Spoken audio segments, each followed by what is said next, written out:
Jesus is King. Welcome back to the Lay Apostolate on the Meaning of Catholic with my good friend Eric Sammons. Eric, how you doing, brother? I'm doing great. How are you doing? I, as of this moment, extremely well. Good. It's always great to talk with you on or off camera.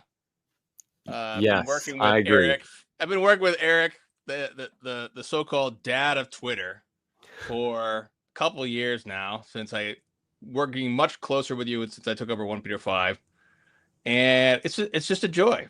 Like, we have we're on the same page, and most importantly, we're on the same page about sci-fi. So tell us about your new science fiction novel. Well, I have. This is my first work of fiction. I wrote a short story of fiction about 10 years ago, but this is my first real book of fiction. Everything else I've written has been nonfiction, and it's a science fiction novel because I love science fiction, always have. And so it basically is set about 100 years in the early 22nd century, and the Vatican rules the world again. They're recovering from an AI revolt, and there's a mysterious signal from outer space that they pick up, and the Pope sends a ship to go investigate. And I'll leave it at that. I love it. I can't wait to read it. So this is you said maybe it might be out in October? I'm hoping October. I'm finishing up a draft right now. Hopefully the final draft, I'm going to have a reviewer look through it. And then I'm also have to, just get formatted and things like that. So I'm hoping October is when it will be out. Okay, sweet. So it'll be in time for St. Nicholas to bring this to your stocking. Yes. Or you can also get his other new book, which is Moral Money. So this series, the Lay Apostolate, this is where we talk about all the lay issues. A lot of people on Catholic Twitter, Catholic internet is talking all about clergy issues, aka doctrinal controversies, liturgical controversies, which obviously are very important, but those things are ultimately up for the clergy to resolve those things. And we want them to resolve them ASAP. We don't want them to resolve them yesterday. That's why we talk about them so much as lay people. But as lay people, our domain is the temporal sphere. So this is where our series, Lay Apostles, this is where we talk about family, we talk about politics, and we talk about economics. Economics it's amazing how important economics is and how difficult it is to understand. And that's why we have this great book from Sammons, because Eric, what you do so well is you take very difficult topics and you make them very, very understandable. And what I love about your book is that it makes one of the most complicated topics, modern finance. It's insane that I can't even understand it myself. Nobody can. That's why we pay financial advisors, right? But you've written this book, which you spend the first like 70 pages just talking about currency basics. That's what I love about it before you even launch into Bitcoin stuff. So any thoughts on any of that stuff, like economics or simplicity? Any thoughts on that? Yeah, it is amazing how economically illiterate most people are, and I don't think it's a coincidence. I think it's planned. I think that our government schools, they don't want you to really understand how money works, how economics works, because that keeps them in power. That gives them more power. The more they control money, the more they control the economic system, the more powerful they can be. And so when you start to learn about money, the history of money, how money really works, our monetary system, how it works, you start to realize, hold on a second. This, first of all, is not how it's worked historically. And second of all, it is completely a system that is rigged to prefer the powerful, the rich, the connected, the well connected, and to basically harm the poor and the middle class and to keep them down. And so, really, that's a big part of why I really fell in love with Bitcoin and why I wrote the book was because, and I realized I can't write a book on Bitcoin and start by talking about Bitcoin. I had to start by talking about, okay, what is money? How does it work? How does our monetary system today work? Why is there serious moral problems with the way our monetary system works? And then I could get into Bitcoin because that's what I found. I mean, I've been involved with Bitcoin for 12 years now. And so I've talked to lots of people. You know, when the Bitcoin price goes up, everybody comes to me and says, hey, what about this Bitcoin thing? And I realized by the questions I get asked, the objections I get, that often it's not like somebody who's really knows it and understands our monetary system, understands Bitcoin has an objection, but more like they just don't understand. It's not that they don't understand Bitcoin because they don't, but they also don't understand our monetary system. So that's what I'm trying to cover all of that, which is a challenge, but I hopefully I succeeded in the book.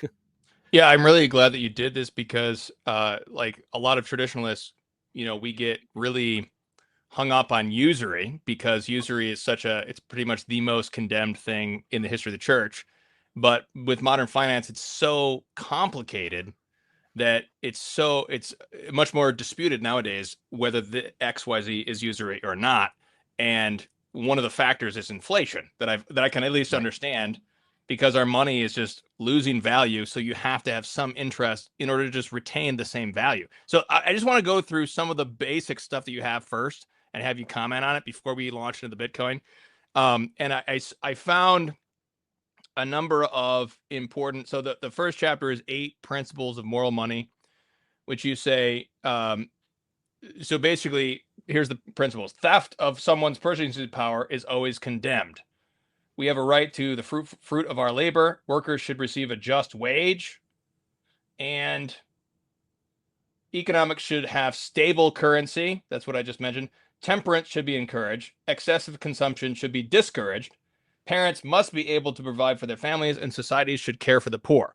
So that's basically like what is money? What's the point of money? I really like this, and I love how you have all these graphics in the book. Those are really helpful. Yeah. I'm definitely a visual learner, and it's tough for me to understand this stuff. So then you have these other terms, and you bold all the terms in the book, which is really helpful to me too. So you talk about store of value, which is a good that is considered valuable and holds that value over time. Medium of exchange, a good that is obtained not to be consumed or in the product of another good, but primarily exchanged. So that's money. Right. Unit of account, the ability to have goods and services priced as units of the money in question. So this is how the barter system becomes a money system. And then here is the other principles here. If I can get okay. So the principles of money, or what do you call this, Eric? It's The properties of money, the 7 properties properties of of money. moral money. Okay, because I Right. like how you're making an argument that money itself, the system itself, can be moral or not because Right. it tends towards a thing. So these are the 7 principles of moral money, and then I'll have your comment here, Eric. So you say moral money easily is shaped into divisible parts, relatively easy to transport. It's durable. 1 ounce of gold is worth the same as any other ounce. Easy to verify as real, relatively scarce, and not controlled by any one entity. So, any comments on the money basics, first of all?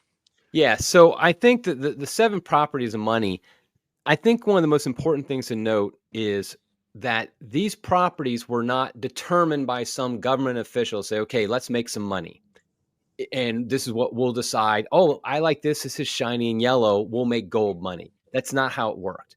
What happened is that people, as they were exchanging goods, first through a barter system, and then eventually they realized, okay, this is highly inefficient.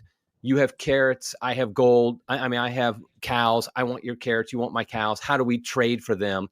And maybe you don't want my cows, but you want something else for your carrots. And so you need to have some third good that everybody recognizes as valuable.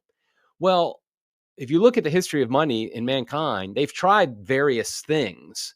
Seashells have been tried, human teeth have been tried, big rocks have been tried. I list a number of them in the book. But what happened is certain goods actually were just better.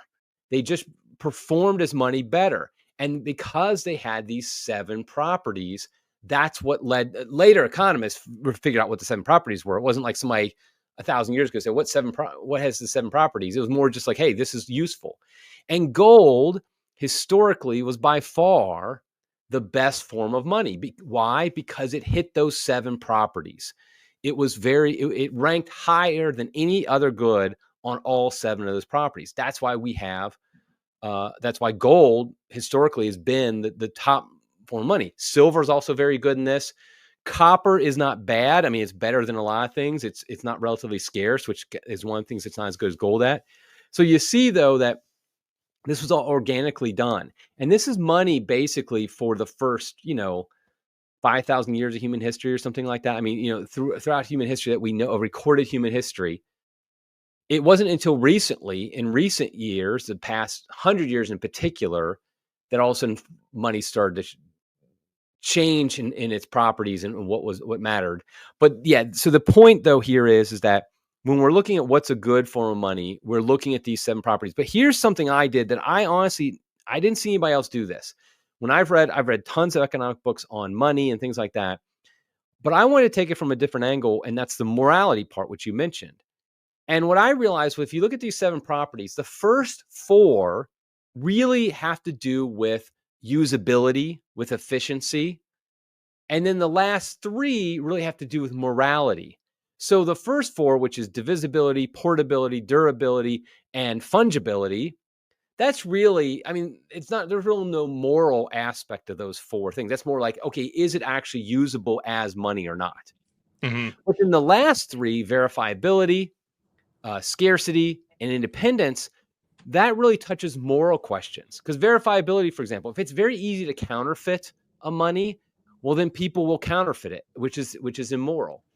If it's not scarce, if somebody can just print their own money, if I have an ability just to, print my own money, create my own money, that's another moral question. And then independence, if a small group of people control the money supply, that raises moral questions. What do they do with that control, and how do they decide how much money's in the system, stuff like that. So really realizing that 3 of those properties were moral properties is what kind of led me then realize, okay, we can judge the morality of a form of money.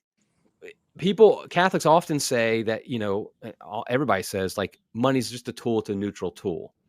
On some level that's true, but it's kind of like you could say the nuclear bomb is just a tool. But clearly the design of it is such that it will more likely be used for evil than good.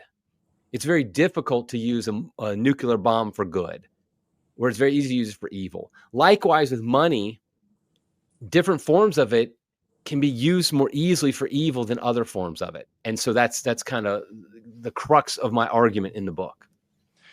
And this brings up a very important sci-fi reference, and that's the Star Wars Expanded Universe, where they find the designer of the Death Star, and they lied to her and said they were going to break up rocks and planets with this Death Star thing.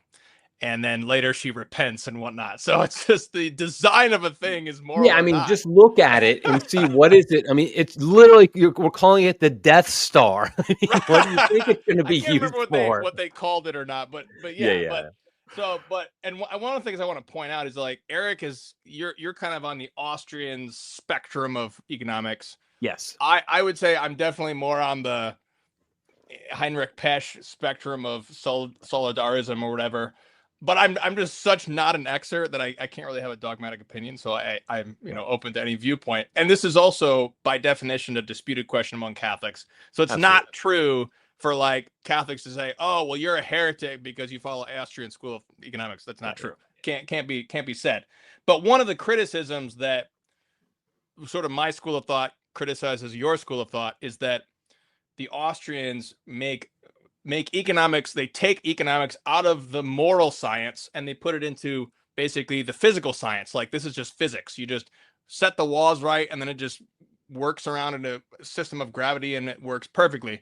But what I like about what you're saying is like saying there's an intrinsically moral aspect to this very thing itself, the way that it works. So, and I wanted to point out the one thing that struck me in this list was the easy to verify as real, because like you said, we had we had the COVID thing and they just printed out a bunch of money and they threw it at us, and I was like, this is just monopoly money. It's like you just printed off more money. Where did that come from? And Yeah, I then mean that really gets more to the relatively scarce in my mind. That but because like one of the things I distinguish in the book is how is a money produced?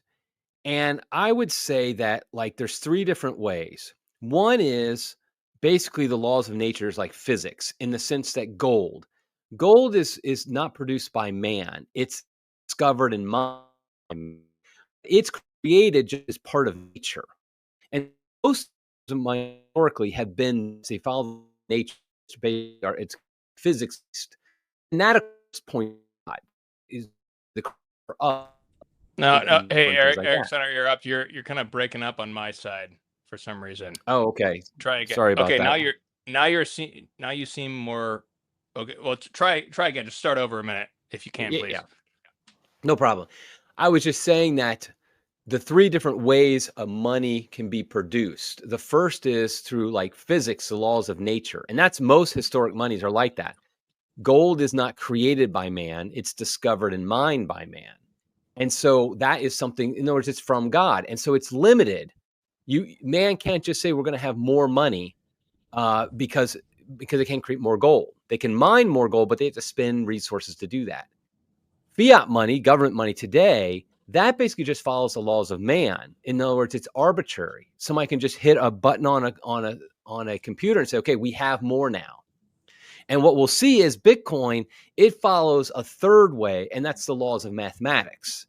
And so it also, in my argument is that Bitcoin also, like gold and other physical forms of money that are bound by the laws of nature and physics, it's bound by the laws of mathematics. And both physics and mathematics point to God because God is the creator of both of them. Whereas fiat money is created solely by man. Okay. So I want you to give us a breakdown of what fiat money is, because the other thing I saw about this one was, if I understand it correctly, and I don't know if I am, but the fractional reserve lending thing where I go to the bank, I just opened a new account, in fact, because my business, and I deposited money in it, but then the bank doesn't actually have that money because then like I deposit $100 in the bank and then the bank lends out $300 to other people. Isn't that how it works? They just like make up money? Probably the best way to explain fiat money is give a very brief history of how. Go ahead. Yes. The money, which was most countries were on a gold standard, and then all of a sudden now we're not. What happened there? And really what it was is that there is one weakness of gold. When you look at the 7 properties of money, the number one weakness of gold is portability.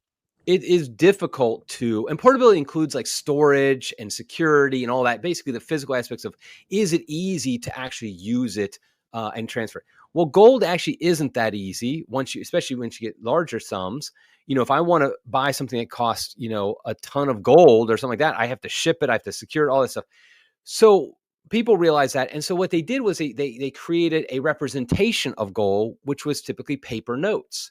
And a bank might do that. So instead of you securing your gold, you holding it, you gave it to a bank, and they would in turn give you paper representing the gold. So you give it, let's say, 100 ounces of gold. They give you paper representing 100 ounces of gold. That way, then when you go to your neighbor and you want to buy something from him, you can just give him a piece of paper representing, let's say, an ounce of gold. And then when he goes to the bank with that, he knows he can get an ounce of gold out for that. And that was a way to overcome probably the biggest weakness of gold as a form of money, was the portability issue. Well, what happened over time is that banks started to realize, wait a minute, we don't actually have to hold all the money that we say we hold, because nobody comes on one day. Like, we're not going to have every single customer of ours come in one day and ask for all their gold. So let's say we have, 1 million ounces of gold in our bank. Well, we're never going to have that many people ask for all 1,000,000 ounces. We might have maybe 100,000 in the craziest day.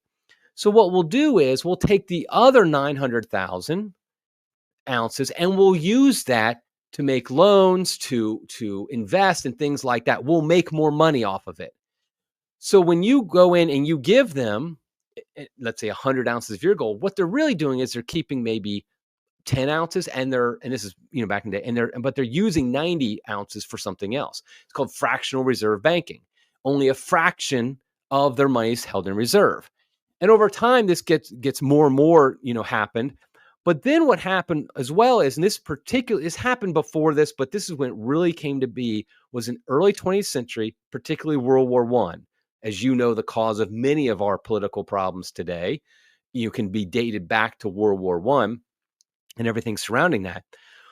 Well, what happened was like these countries go in this global conflict that really none of them should have been involved with. I mean, as you know, the history of World War I, it's just insane that England is involved in this conflict, for example, and Russia, but they had to because of treaties and whatnot. Well, it's very deeply unpopular. So they need money, though. And traditionally, the way kings and rulers would get money for a war is they tax the people. They knew there was a limit to that, though. If it was a huge unpopular war, they couldn't, they might not get their taxes. But here we had a situation where the government said, wait a minute, you know what we could do? We can just have paper money that doesn't actually represent gold in the bank, or even the fractional part of the gold in the bank. We'll just say it's worth it, because people have been using paper for so long. In the mind and the psychological kind of feeling of the average person, when he holds $1 that says this represents, in the fine print, says represents $1 of gold at the bank, he doesn't actually think of the gold anymore. He's just like, the dollar is the money. It's not a representation of the money. It is the money. And governments took advantage of that. And so what happened was, from the time of World War I till about the time of 1971, 1970s, essentially, there was this transfer, this transformation of money from being backed by a physical item, a law, something bound by the laws of nature, by physics. And instead, it was now just simply backed by the fact the government had created it. And so by the 1970s, in basically every country, the United States, of course, being the leader in all this, and Nixon, when he famously temporarily, got off the gold standard in 1971, basically what they said was, okay, the dollar bill is simply a piece of paper that represents a dollar bill because we say it does. And that's, now we've transformed into what's called fiat money. Fiat, of course, us Catholics, we immediately think of Our Lady's fiat, be it done to me according to thy word. But this is more the idea of fiat, let it be. In other words, the government says, let this be equal to $1. Because why? Because we said so. And so that becomes, now you have not only fractional reserve banking, which has gotten much worse in my example, because now when you deposit $1,000 in the bank, they can literally create $10,000 out of that. And I go in the book how that happens, but it's like, it just is all funny money. It's all, and for me, one of the biggest challenges I have is, as a Catholic, I wish and I hope that one day the church would address this, because you never hear the evils of fiat money ever addressed in church documents. But to me, the idea that a bank is given $1,000 and then they magically create $10,000 out of that, that they pump into the economy, I don't see how that's not immoral. To me, that seems to be deeply immoral. But then you also have now, in addition to fractional reserve banking, you have just a system of where a government official can just simply say, okay, we need more money in the system. This is what they did in 2008. They've done this for years, but 2008 was a great example where they did the quantitative easing, which was basically, and what they do is they do all these fancy different steps. I always get them confused myself. I read them like, oh, okay. And then the next day I forget the details. But The point is they printed more money. They just injected the economy with billions and trillions more dollars. And what that does is it devalues your purchasing power. Remember how I said one of the top kind of property, like moral properties of money was like you can't steal somebody's purchasing power. Note how I worded that. Obviously, when we talk about the commandments, is thou shalt not steal. When you're talking about stealing money, what are you really stealing? It's not that you're stealing paper or coins or digital representation. You're stealing purchasing power. So I'm a dad. I have kids. I'm supporting them. And all of a sudden I have $1,000. You take 1,000 and you steal it from me. Well, what you've really stolen is my ability to buy $1,000 worth of goods for my family. Pay my mortgage, to buy food, to buy clothes, whatever the case may be. That's what you're really stealing. That's the immoral part of it. Well, what if I have $1,000 and the government does something to make that $1,000 now worth $800? Well, they've stolen $200 of purchasing power from me, just as much as if they had come in and literally taken $200 away from me. They've decreased my ability to support my family. To me, that's a direct moral issue, and it does touch upon the command, "Thou shalt not steal." And so what we see with fiat money is I think it's just foundations are deeply immoral, because now we have a system where by creating new money out of thin air, we decrease the purchasing power of the money that you own. And I think that's something we have to recognize, because if you have, let's say $1 million floating in an economy, well, things are priced accordingly. Well, let's say somebody shows up and they just dump $1 billion in. Well, now all of a sudden everything gets more expensive because there's $1 billion more sloshing around in the economy. But let's say you're not one of the people who got that $1 billion, part of that $1 billion. Now all of a sudden you have all these higher prices you have to pay, but you're not any better off really because of it. So that's really kind of touches the real moral problems with fiat money. Yeah, it seems that fiat money is referring to fiat lux, let there be light, in Genesis 1:1, like creating something out of nothing. Because it does seem like they are literally trying to create something out of nothing, because the math doesn't add up. So they're I mean, I would say that like fractional reserve banking is a form of fiat money because it's creating something out of nothing, money out of nothing. But obviously fiat money itself, government issued money itself, which isn't backed by anything other than trust me, bro, that is the most the platonic ideal of fiat money, because it's literally saying we're just going to create money out of nothing. Yeah, so all the properties of real money is that you have to do something. You have to put in something to get it. Like you got to mine gold. You have to whatever. So let me get to the questions from our guild community. Our guild community at Mean of Catholic is an international community of Catholics supporting one another against the Marxists and the fiat currency people as well. So just trying to see how we can support each other, what we can in this crazy world post-COVID tyranny. Liam says this, which is exactly what we're trying to say. So let's talk about Bitcoin. Liam says, how are Bitcoins created? Can they just disappear? Gold and land have tangible value. Can we say the same for Bitcoin? Yeah, and that really is the crux of the issue for most Catholics I encounter, because there is the barrier to entry, so to speak, of, as Catholics, we're very incarnational. We touch things, we have sacraments that we can touch and feel and things like that. Our Lord became physical, flesh. He became man for our salvation. And so I understand that.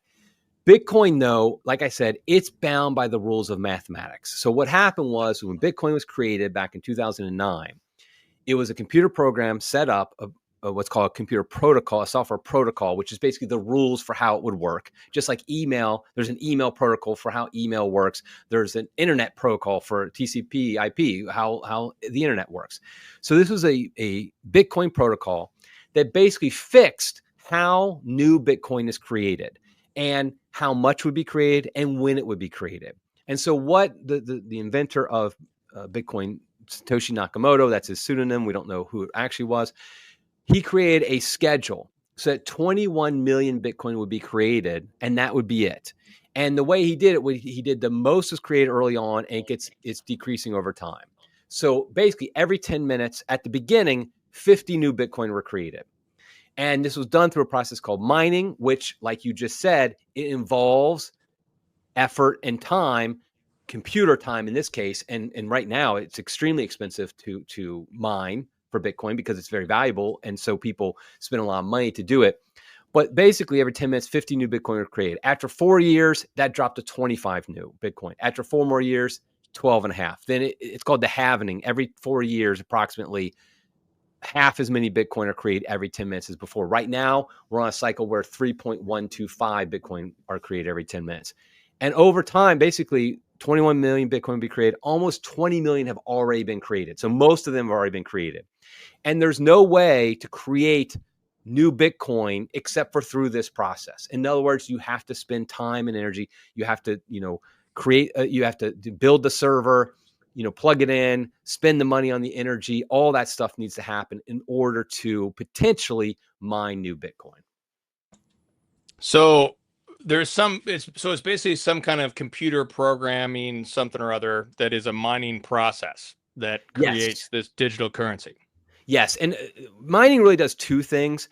It both creates new Bitcoin, but it also secures the network. And the more people are, and I won't get into technical issues of that, how that works, but basically the more money spent on mining, the more secure Bitcoin is. The more difficult it is to counterfeit. It's almost basically, it would take, more money than than the U.S. government has even probably at this point to actually try to hack the mining system so that you create new counterfeit Bitcoin or something like that.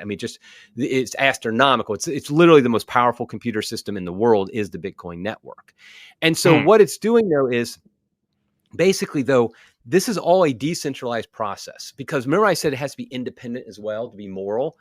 There is no CEO of Bitcoin Corporation or anything like that. Basically what happens is like, just like I use the analogy in the book. It's not a perfect analogy, but I think it helps people understand. Think about email for a moment. Who runs email? It's not Google with Gmail. It's not Microsoft with Hotmail or whatever. It's literally just a computer program called a software protocol that runs on servers throughout the world. So, for example, if Google went down tomorrow and Gmail was down, your Gmail account wouldn't work, but that doesn't mean email doesn't work.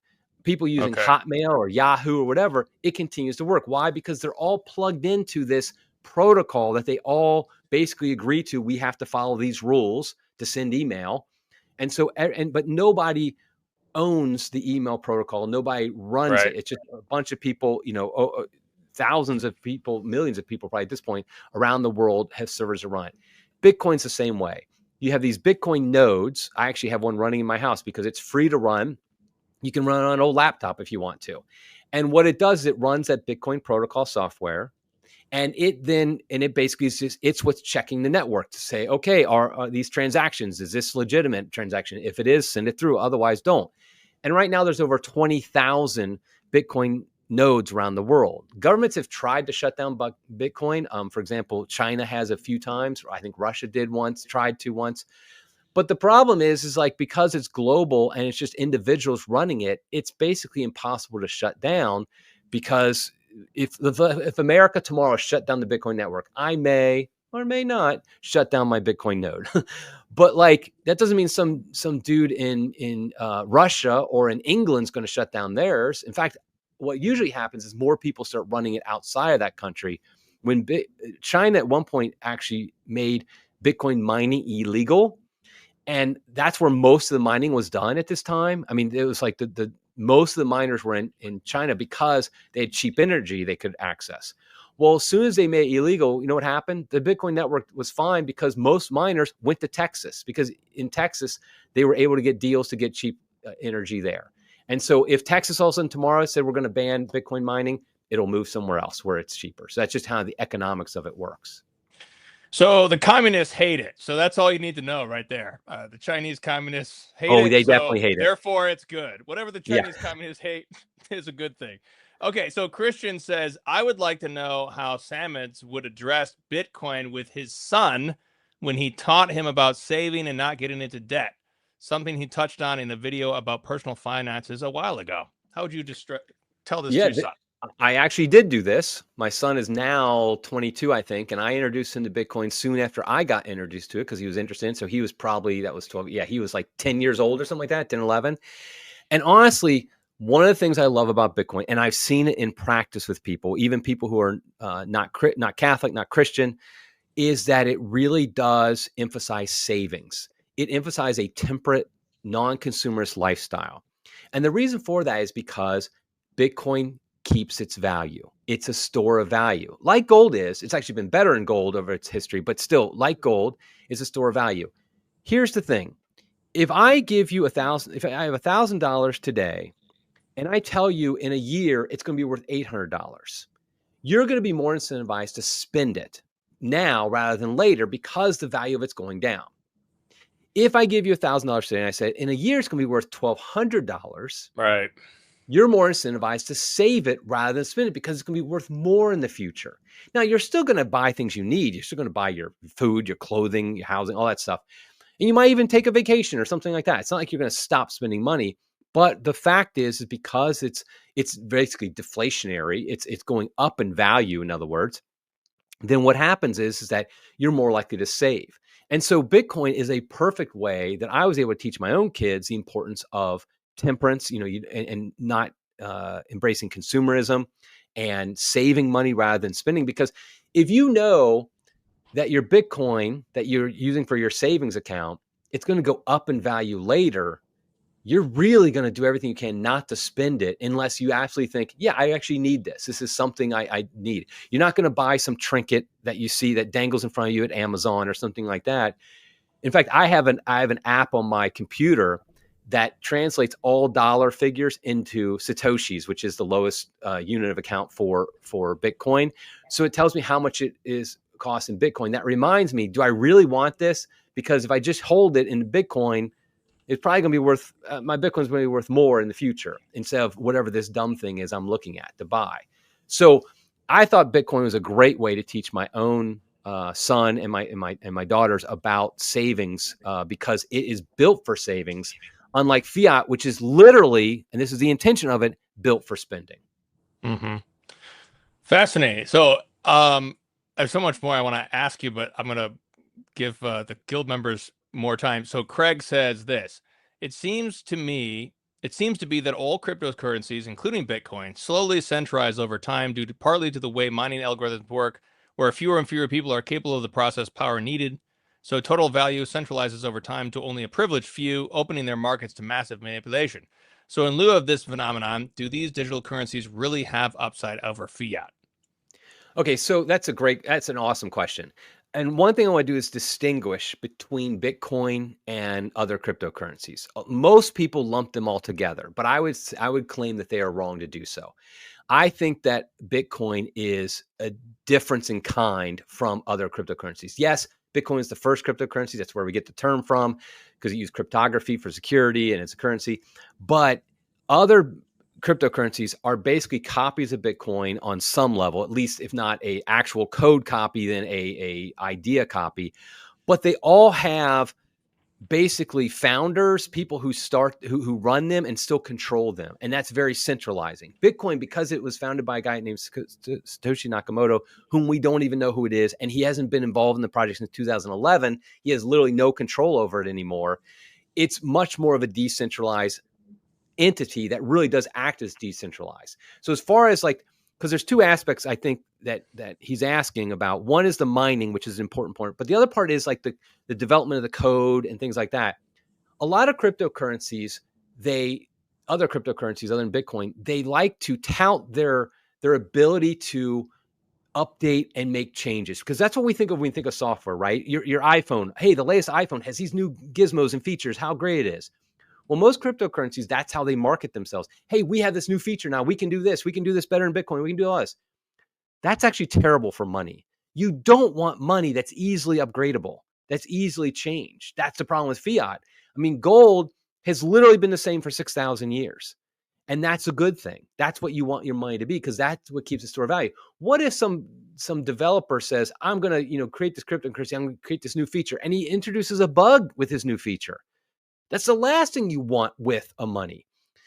Bitcoin, however, because of the way the community works and the way it all works, it's extremely difficult to actually make any changes to it. And that's good for money. So and there's been actually battles in the history of Bitcoin of trying to change it that have failed. They've kind of proven this out. There was a huge battle in 2017 in which they tried to change how certain aspects of how Bitcoin worked. Very powerful people who were very high up in the Bitcoin community were trying to get this change pushed through, and they failed. And that was the funny thing is I was on the wrong side back then because I didn't quite understand as well as I do now. But that was great because it showed, okay, Bitcoin can't easily be changed. So that shows how decentralized it is, unlike other cryptocurrencies. But then the mining, there have been times in which mining has become more or less centralized, but it's not true anymore. Because really what's happened is there's been so many advancements in technology and just the way in being able to access energy and things like that, that really Bitcoin is no longer, Bitcoin mining is no longer centralized. And like I said, it was getting centralized in China. Like there was like basically, I think it was like 4 different companies were doing more than 50% of the mining, and they were all Chinese companies. And that was, everybody's like, uh-oh. But then China ended up banning Bitcoin mining and solved the problem for everybody because then it dispersed around the world, especially in Texas. But yeah, Bitcoin mining is not as centralized as it used to be, and it really isn't centralized. There's nobody can kind of take over the mining industry. You couldn't get like a billionaire Elon to say, okay, I'm just going to take over Bitcoin mining. Even Elon doesn't have the money to do that. Interesting. Okay, even Elon. All right, so here's Andrew is a financial advisor in our guild community, and he has this question. I'll get 2 questions for Andrew, and then I'll have one more question. He says this: wouldn't it be a better conclusion to compare Bitcoin to gold, a store of value, versus the U.S. dollar, especially because gold used to back the dollar, and secondly, hardly anyone uses Bitcoin in daily commerce, same as gold. Is it fair to say Bitcoin is digital gold? The answer is yes, and that's in fact a common phrase used by Bitcoiners is calling it digital gold. I would have a couple caveats. The first is I would actually argue Bitcoin is better than gold. And that's my controversial statement probably for a lot of the trad crowd. And the reason for that is number one, it's better than, remember, go back to the 7 properties. It's better than gold because of portability. It's extremely portable. I could literally send $1 billion worth of Bitcoin, which I don't have, just so people know, $1 billion worth of Bitcoin to somebody in Japan and it would get to them and be completely finalized, settled within 10 minutes. And that's just impossible. It's impossible with fiat, actually, because that much money you'd have to have, you have all the banks involved and governments and stuff like that. But in gold, you can't do that, because if you want to send $1 billion of gold to somebody around the world, that takes a lot of effort to do that. It would literally be a couple clicks of the button with Bitcoin. So it's more portable. It's also more scarce than gold. And that, remember, was a moral property. Gold is one of the most scarce forms of money there is, but we can always find more gold if we spend enough money. And there's even talk, going back to science fiction, that there's gold on asteroids that we could potentially one day mine and get a whole and really flood the market with more gold. So it's not as scarce as Bitcoin, which has a fixed upper limit. There's never been a form of money that had a 100% fixed upper limit. So I'd say it's better than gold, but yes, it's very much like gold. Here's where I would maybe differ perhaps with the gentleman who asked the question, is that I would say that Bitcoin, if you look at the purposes of money, you have number 1, store of value, number 2, medium of exchange, number 3, unit of account. I would say historically that is a progression that a money goes through. It has to be valued before anybody is going to exchange anything for it. So first, it's a store of value. Second, it becomes a medium of exchange. Everybody starts valuing it. They're like, hey, I'll give you Bitcoin for that. Oh, I'll take Bitcoin for that. Then finally, enough people use it that it becomes a unit of account where you price everything in that form, in Bitcoin, in that case. Right now, Bitcoin, remember, is 16 years old. It's relatively new compared to gold. It's like a barely even out of the womb. And in that time, though, it's basically coalesced as a store of value. It's in that phase. Yes, it is used in medium exchange in some places. My website, you can buy my book, Moral Money, The Case for Bitcoin, with Bitcoin at ericsammons.com. So like it can be you can go to Steak and Shake and use Bitcoin. You can, if you want to contact Jeff Bezos and get a flight to space, going back to our sci-fi love, you can do that with Bitcoin if you have enough money in Bitcoin. So it is slowly becoming more and more a medium exchange because more people are valuing it. I think this is like the natural progression. This is what we'd expect. In fact, I think it's moving a little faster than we expect as far as medium exchange. Yes, it's a tiny percentage of people accept Bitcoin, but it's bigger than it was 10 years ago. and it's growing. And so what happens is, as more and more people value as a store of account, as store of value, they will use it as a medium exchange. And so, and then eventually, my hope is we get on a Bitcoin standard where it becomes the form of money, and then it becomes a unit account. When you go to Amazon, it tells you how many satoshis something is worth, and that's what you pay with. So that's how I see it. As, yes, it is very much like gold now, but eventually it will become more and more a true currency, a form of money that's used by people. Okay. Thank you so much, Eric. This is fascinating. So here, I'm just going to put this on the screen. So this is Andrew again, the financial advisor. He says this: the government is recognizing Bitcoin as a viable asset. Best example is a mortgage applications are now recognizing Bitcoin as a measurable asset. However, it is also being taxed as an asset too, capital gains. I don't even know what it means by that because I'm not good at I'll finances. explain it. Currencies do not get taxed, but assets do. At the end of the day, isn't the government entitling itself to the long-term appreciation anyhow? Whether it is a liquid or illiquid asset, also don't know what that means. The government is repatriating back into its own balance sheet, right? And we have a balance sheet. Lots of terms here that are going over my head. So can you break down what is he asking and then answer the question? It's a great question. Obviously, he knows his stuff. I mean, what was his name? Andrew, was it? Yeah, Andrew. Just so everybody knows, I will advertise him as a Catholic financial advisor as well. Yeah, go ahead. He obviously knows his stuff.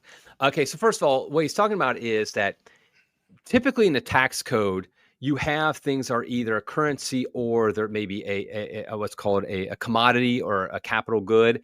And so, for example, when you buy something with money, you don't get taxed. The money itself, the thing you're using doesn't get taxed. But if you sell something, if I sell, for example, if I have gold, let's say I buy gold at $1,000 an ounce, and in a year I sell it for $2,000 an ounce.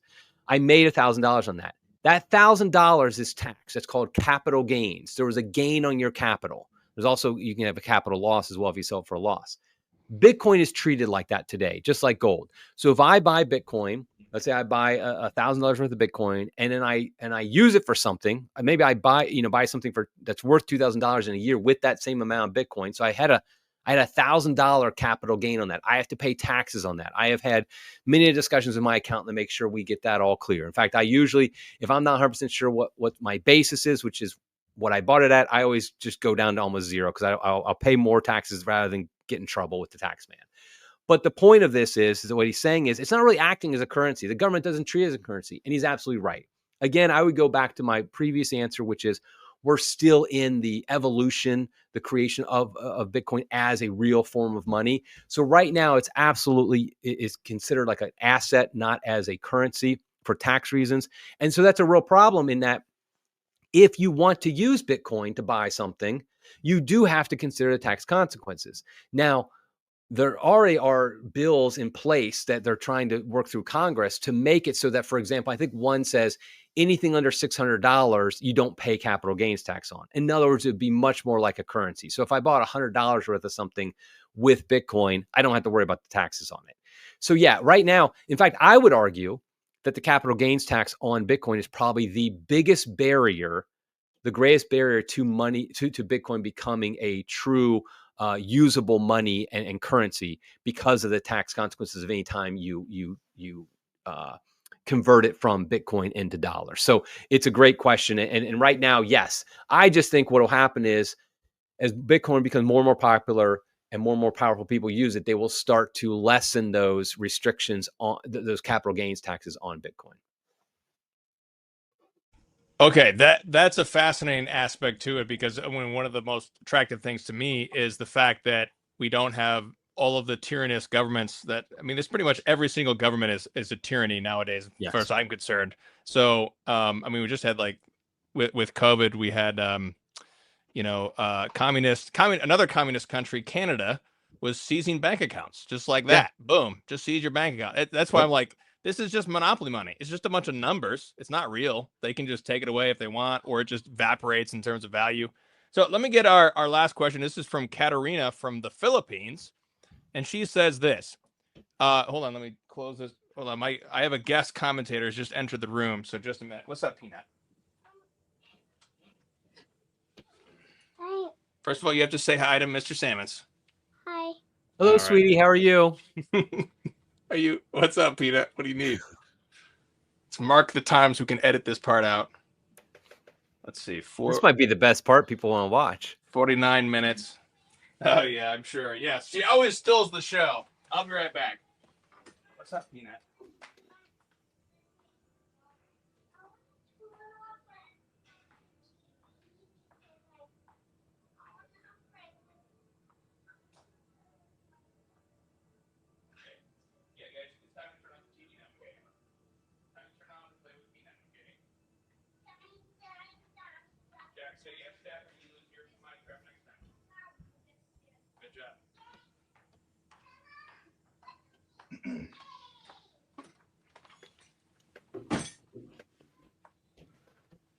Okay. 50 minutes, 30 seconds. Okay, so final question from Katarina from the Philippines. She says this. Does Sammons still think cryptocurrencies are good and not anti-Bitcoin? She says this. I watched some of his podcasts on Bitcoin where he clumped it with other cryptocurrencies. At the same time, he also talked about Bitcoin maximalists, those who believe that only Bitcoin is honest. And he said he was slowly getting there. So I'm wondering if he's already there and if he can explain why or why not. To add more context to this, Bitcoin is unique because unlike all other cryptocurrencies, its blockchain cannot be changed, which you've kind of gotten into that. Well, strictly speaking, theoretically, it can be changed, but to do so would require tremendous amounts of energy, which even a combination of nation states don't have. In addition, changing it would require rolling back the blockchain already recorded. And to roll this back, aside from the tremendous amount of energy required, it would also require time. And at this point in the Bitcoin blockchain's life, it would probably take thousands of years to do so. When it does, the loot would be worthless. So in effect, it is impossible to change the Bitcoin blockchain. Anyone who claims to have done it at some point in the future would be peddling a different blockchain, which would certainly not be Bitcoin. But all other cryptocurrencies can be changed at will by anyone. All other cryptocurrencies are digital fiat currencies. Worse, since the absence of government regulations, and I'm not peddling intervention, makes scamming very easy. Not that, and that's the other thing, because I'm always getting these Bitcoin scammy things, right? Not that fiat currency don't scam us every day anyway, since the very framework by which fiat exists and operates is a Ponzi. So can you explain? She uses the term Bitcoin blockchain. Is that just the system of Bitcoin? Is that what she's saying? Blockchain is basically the term for the underlying technology that is a public ledger. That's how Bitcoin works, is like every transaction is on a public ledger that these different Bitcoin nodes all sync and coordinate with. Okay. And it's just called blockchain. It's the name comes from the technical aspects of how it works.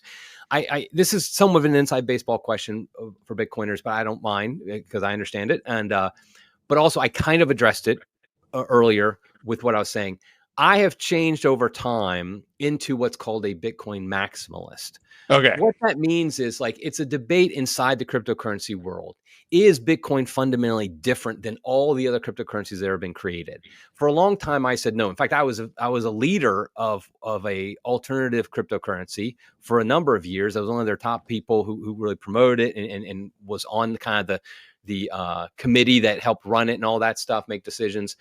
And so, but over time, I kind of realized that I was wrong and that Bitcoin is fundamentally different, as I mentioned before. And there's a number of reasons for that. But I would also say that I'm a little bit different than some Bitcoin maximalists would say Bitcoin is the only true cryptocurrency. Every other one is a scam. I don't think that. I think really, and there's millions of other cryptocurrencies at this point. I would simply say I would say Bitcoin is a form of money. All other cryptocurrencies are essentially tech projects. So just like you would evaluate a tech company, a stock of a tech company to say, okay, do they have a history of doing a good job? Are they delivering what they say they are? Are they potentially defrauding us? Are they, all this stuff? You would judge a tech company based on that. If you're judging Apple or Microsoft or whatever. With other cryptocurrencies, you do the same. You would say, okay, this cryptocurrency claims it can do this. Is that true? Is that possible? Would it actually work the way they say they would? Do I trust the people who are running it? Because that's the other difference. Bitcoin is run by nobody, whereas these cryptocurrencies always have somebody who's basically controlling the network, controlling the production of coins, controlling the features they'll have, stuff like that. And so I would say of the other millions of cryptocurrencies, 99.9 are either scams or just failed projects. I mean, that's the one I worked on was not a scam, but it was a failed project. Eventually I realized, okay, it's not going to do what it claims it's going to do. It actually tried to claim to be a form of money, and it can't be because Bitcoin is. And so I do think there's a few projects that perhaps might be successful in some small arena or something like that, not as a form of money, but more as like a computer program or a software product or something like that. So I'm not going to just say they're all scams, but at the same time, I personally, this podcast is not financial advice, whatever the disclaimer you need. I personally no longer, I used to hold some of these other cryptocurrencies for a number of years. I don't anymore. I only hold Bitcoin. It's the only form of cryptocurrency I hold now. So basically, your reader is a Bitcoin maximalist, I gather, and I am with her. Okay, cool. All right. Well, this has been so fascinating. I just want to real quick shout out to our friend Andrew Marusik. So this is him right here. You can look him up. Solid Catholic financial advisor. If you have big, huge questions and want to get into that with a financial advisor, you can look up Andrew Marusik at MyCapital, MAI.capital. He's a great guy, member of our guild community. I just want to note, I don't, of course, know Andrew at all, and this is the first I'm hearing him, but his questions actually, one of the things that's funny in the Bitcoin world is like we often almost mock financial advisors because they don't even know what to ask about Bitcoin. There's so much in the fiat world, they clearly don't even know. Whereas I could just tell by his questions that he's not one of them. he understands actually. Okay, his questions made clear. He understands what Bitcoin is and how it works. Okay, at least on a basic level. And whereas a lot of financial advisors, frankly, they don't. They're ignorant, but they think they know everything. And Andrew was the exact opposite. Sweet. Okay, yeah. So everybody, look up Andrew. You could reach out to him for a financial advisor from Catholic View, and make sure that you pick up a copy of Moral Money. Click the link below. This is it's so, even if you disagree with everything Sammons just said, just interacting with this whole frame of reference and everything, I think is so important. It's like one of the most important parts of economics, as far as I can tell, but it's so difficult to understand. So I'm excited to delve deeper into your book. So thanks, Eric, for writing this. And let's pray an Ave, because we'll pray Hail Mary, because we need some help in our fiat world, where we're not only fiating currency, but we're fiating girls into boys and boys into girls and God knows what else. So it's a good thing Jesus is on the throne. So let's pray a Hail Mary. In the name of the Father, and the Son, and the Holy Spirit. Amen. Hail Mary, full of grace, the Lord is with thee. Blessed art thou among women. Blessed is the fruit of thy womb, Jesus. Holy Mary, Mother of God, pray for us sinners, now and at the hour of our death. Amen. In the name of the Father, and the Son, and the Holy Spirit. Amen. And I forgot to mention, Pope Leo has asked everyone to fast today, that God may turn away his wrath and end all these wars going on. So make sure that you fast. Please fast. Maybe you forgot. Maybe you just heard about it just now. Well, you could offer up tomorrow. Fast. Offer up some kind of fast, because we know that war is the wrath of God and war is hell. And we have our brethren who are suffering all over the world, especially in Ukraine and Israel. And everyone's suffering, and these wars need to end. And I know Sammons is very much, we're both on the same page, very anti-war. This is terrible. Absolutely. So please offer up a fast. Do what you can for this cause of peace. All right. God bless everybody.